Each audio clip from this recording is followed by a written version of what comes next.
Sure guys, this is jade, no? Pure jade talaga to siya.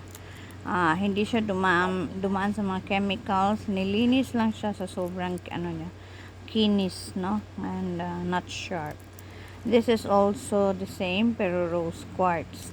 Now, kung gusto nyo, pwede tayong gumawa ng combination of rose quartz and jade, no? Or gusto nyo rose quartz lang, jade lang, pwede din.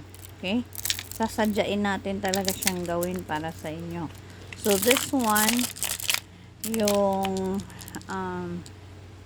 yung bracelet nito is already in good hands. Hindi pa ako nagkaroon ng energy to make another one kasi ang tiger eye ay seryosong bato, no? So, kahit ganyan lang yan siya, pagka inassemble mo yan, malaki at malakas ang energy na kailangan mong ibigay sa kanya. So, this is the choker or necklace, no? Na ano siya, tiger eye. So, dito sa tiger eye na to, meron siyang pure na tiger eye. Ayan, pure siya, ha? Tapos, meron din siya yung parang black na tiger eye. So, magandang combination ito, guys. Now, ito lang talaga siya. May kamahalan. So, one necklace like this can really cost you mga 45,000. So, ang bracelet naman nito, nasa mga 30 plus thousand. Pero, wala na. We don't have it anymore. And, kung may order, pwede natin siyang gawin, pero takes a little time. Basta willing to wait lang. Okay? Okay? Kasi we use pure stones, then we do it properly. Tapos yung ginagamit natin ng mga piyaw, ito makikita nyo, ha? Detailed yan. May mga meaning yung mga coins na yan. Hindi yan basta inukit-ukit yan for no reason at all. Ayan. May mga meaning yan, ha? So, ayan, di siya ganun ka-simple to collect the materials, do it, then i-ano siya, i-energize, and we also use the rituals para sa pangalan mo siya. So, this is also a citrine with the dizzy eyes. Then may mantra, yung stones. Meron tayong coming na crystal clear na ganito. Crystal clear siya na bracelet. Pero, yung buong beads niya, may mantra. May ganitong mantra na. Yung crystal quartz. So, napakaganda niya, guys, no?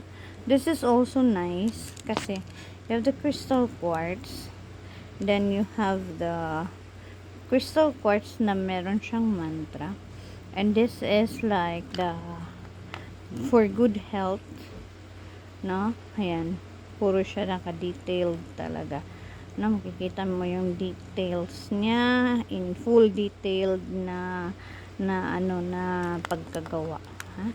This is for good health. So, very good kasi yung centerpiece na is for health. Crystals are very good in protecting you and giving you good health and replenishing your energy. Kaya, mas madalas yan at the obsidian, ito, yung pinapasuot natin sa pasyente.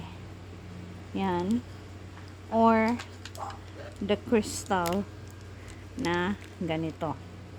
Now, ang reason why I always suggest you have both, kasi ganito, explain ko, sa spiritual na mga sakit, ito yung mas talagang lumalaban dyan, no?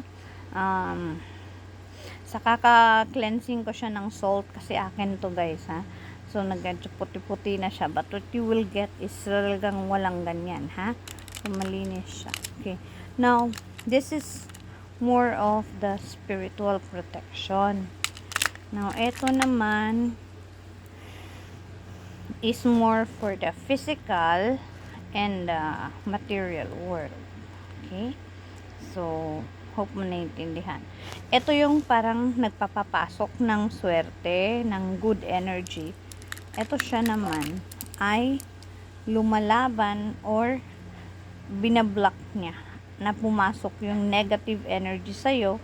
At kung may negative energy na sa'yo nung sinuot mo to, inilalabas din niya. Minsan nababasag, naputol ang bracelet sa lakas ng energy. Pero ang energy ang sasalo sa lahat ng bad, hindi ikaw.